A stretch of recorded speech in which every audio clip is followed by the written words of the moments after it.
Greetings to all you gorgeous people out there. Thank you so much for watching our channel and all of these amazing episodes. If you didn't know, we are on the IELTS edition for season 2. Sina's in the background, always encouraging us to be better people. Sam is to my right from Fast Track ESL. That's his own YouTube channel, so check it out when you're ready.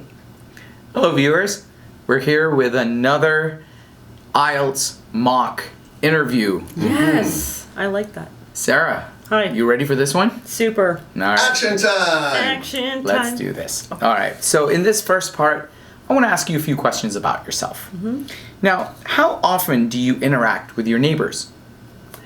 I would say these days I don't interact at all because I'm a bit of a traveler. I don't stay in one place permanently. Well, for very long periods of time, sorry.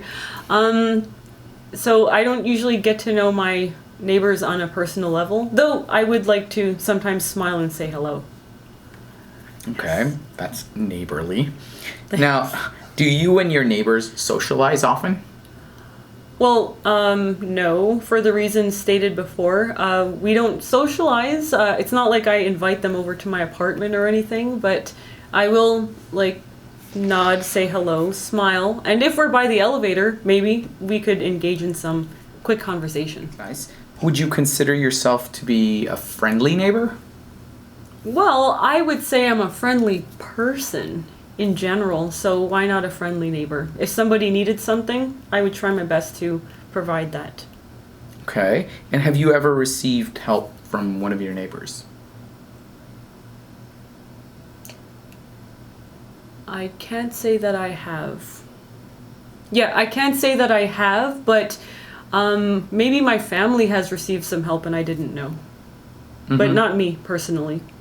Okay. Well, Yep. thank you. You're Now, welcome. In this next part of the test, I'm going to give you a card. Okay. You know the drill. You have 1 minute to prepare and then 2 minutes to speak. All right. I want you to talk about a difficult task that you were successful in as part of your work or studies. So here's the card. Okay, what was a very, very difficult task you were successful in as a part of your work or studies? So, I'm going to talk about creating curriculum for my power speaking class. There was none to go off of. There was none. What the task was, putting together, that's a nice collocation I could use, putting together a binder of activities. Okay, blah, blah, blah. How you worked on it, okay, I'm gonna say problems, organizing at first. How you worked on it, okay. Spotty, how you felt once it, great, okay. Felt. And that's 1 minute. Okay. So, please continue speaking until I tell you to stop, and don't worry if I stop you. All right. Okay, so to begin, I used to work at an English school, a private English school, and I was asked by my manager to teach a power speaking course to ESL students. So my task was to create the curriculum that I would personally teach to the students, and it had to be like a few months worth of material.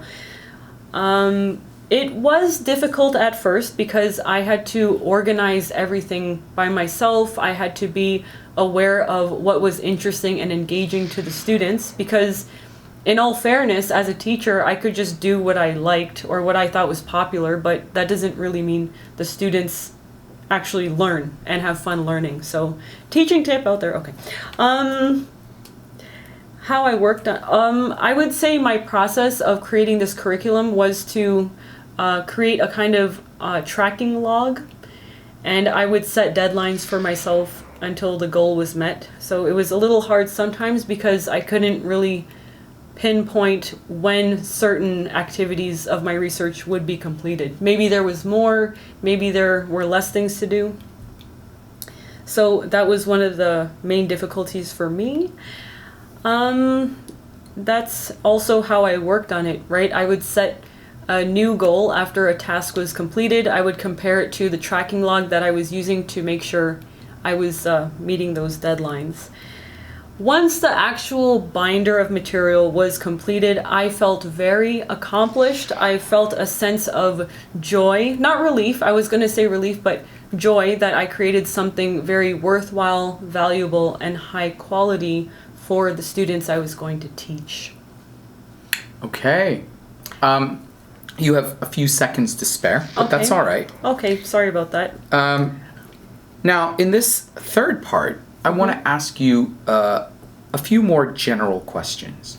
So you talked about a task, building a curriculum that you were faced with. Now, in your opinion, what are some difficult jobs that people do? I'd say some difficult occupations out there are the kind of, typical, some might say cliche, difficult jobs like being a doctor, being an engineer, being a dentist. Well, that's a kind of doctor. Like those kind of technical, heavy, or being a lawyer, those kind of jobs are popular. But there are other jobs that might fall under the radar, but are nonetheless difficult. And I might say being a teacher, especially being like a kindergarten teacher or teaching young learners, because you do have to satisfy the parents, first of all. You have to engage the children, which is very hard to do because you need to engage them. You have to be active, energetic for the whole period that you're teaching. Whereas, okay, I'm talking about that too much. Another one could be even like a private social worker, caring for the elderly. That can be emotionally taxing. Okay. And physically demanding. Very true. Now, why would people choose these types of occupations?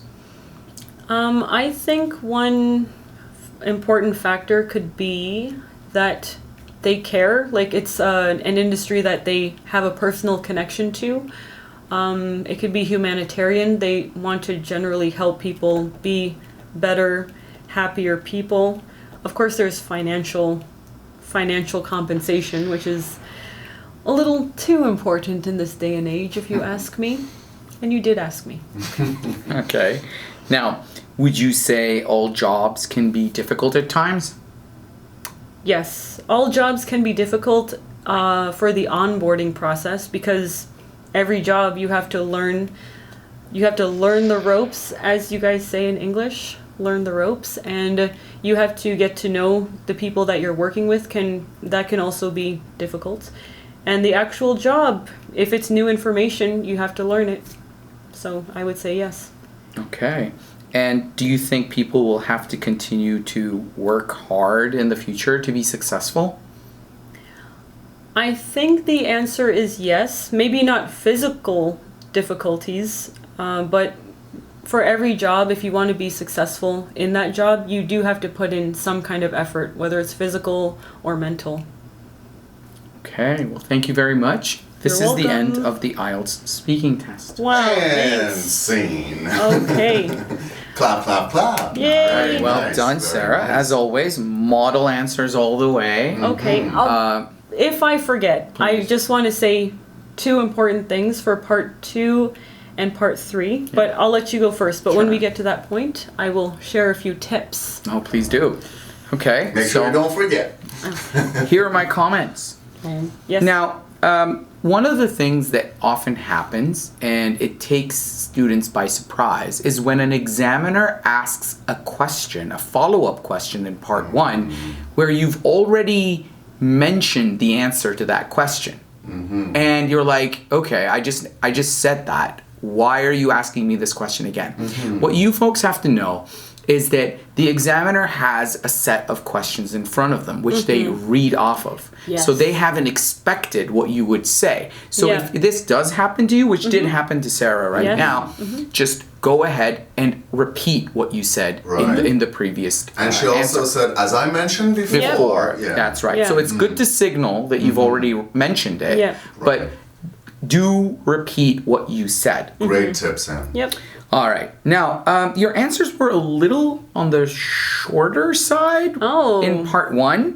especially for the last question. I asked you, have you ever received help from your neighbors? And it's obvious that, when your answer is no, there's not much to add, right? True. Have you ever received help from your neighbors? No, not really. Now, you did mention that your parents might have, but remember, ask yourself why. Why is it that you've never received help from your neighbors? Maybe because I don't know them that well to want to go and get help. Or maybe I've never been in an emergency situation. Or you have an where introverted personality. Or you are an introvert. Or they all hate me. Yeah, there is paranoia also.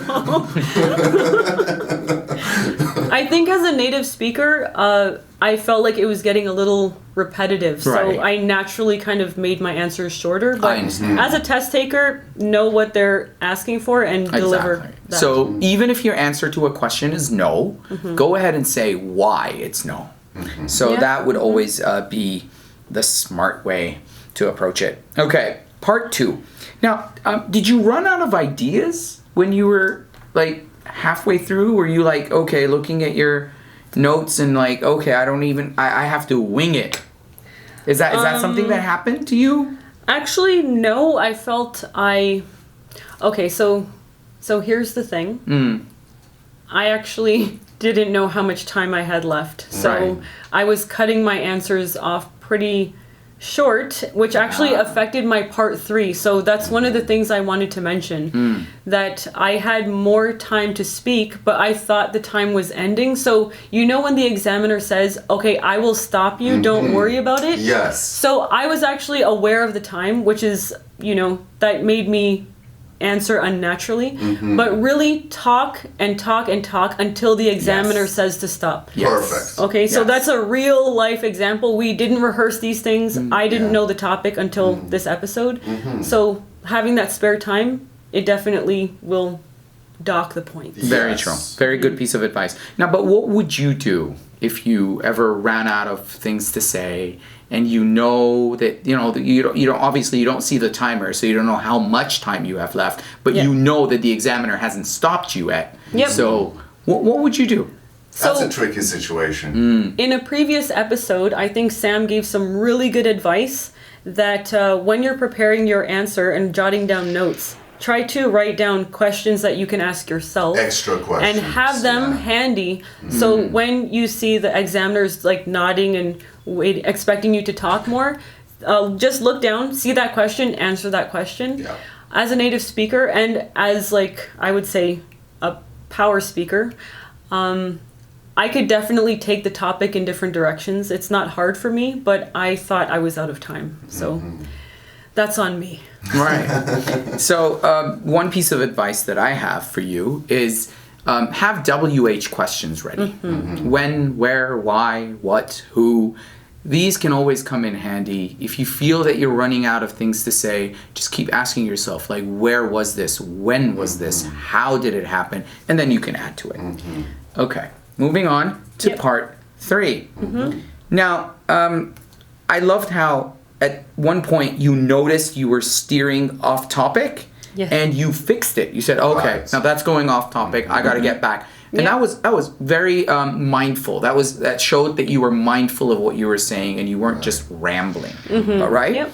So that's great. And again, you can do the same. If you feel that you're ever steering off topic, just you could even admit to it. Oh, like Digress is a good word to Right. use. So right? Sarah's I digress. favorite word. A lot of people think digression is negative, and for the most part it is, but if you are pretty advanced and you know how to digress artfully, then you can bring the conversation back.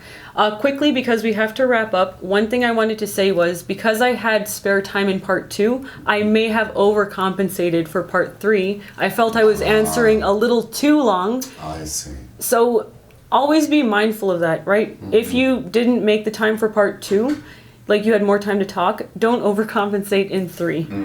Yeah, just saying. That's right. Yeah, they have different aims, and so you have to be balanced in Exactly. your response. Okay, I actually have another delicious tidbit for you, but I'm going to save it for the next episode. Okay, Thank you for exciting. joining. And for any of the words that popped up on the screen while you were watching, just remember, look down to the descriptions box below and you're going to get the pronunciation and definition for the words you need to know. Brilliant. Bye guys. Thank you, Sam. Thank you, Sina. Happy learning.